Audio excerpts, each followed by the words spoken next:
Kerala state private bus operators ഫെഡറേഷന്റെ ആഭിമുഖ്യത്തിൽ നാളെ കേരളത്തിലെ 14,000-ഓളം വരുന്ന സ്വകാര്യ ബസ്സുകൾ ഒരു ദിവസത്തേക്ക് സൂചനാ സമരം നടത്തുകയാണ്.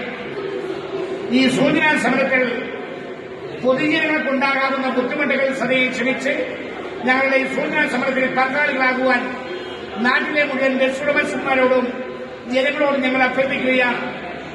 ലിമിറ്റഡ് സ്റ്റോപ്പ് ദീർഘദൂര ബസ്സുകളുടെ പെർമിറ്റുകൾ അതേപടി പുതുക്കി നൽകുക, വിദ്യാർത്ഥികൾ ടിക്കറ്റ് നിരക്ക് വർദ്ധിപ്പിക്കുക, ബസ് ജീവനക്കാർക്ക് BCC വേണമെന്ന കരിനിയമം പിൻവലിക്കുക, ഈ ചാനൽ വഴിയുള്ള അന്യായമായ പിഴ ചുമത്തല് അവസാനിപ്പിക്കുക തുടങ്ങിയ ആവശ്യങ്ങൾ ഉന്നയിച്ചുകൊണ്ടാണ് നാളെ കേരളത്തിലെ 14,000-ഓളം വരുന്ന സ്വകാര്യ ബസ്സുകൾ ഒരു ദിവസത്തേക്ക് സൂചനാ സമരം നടത്തുകയാണ്.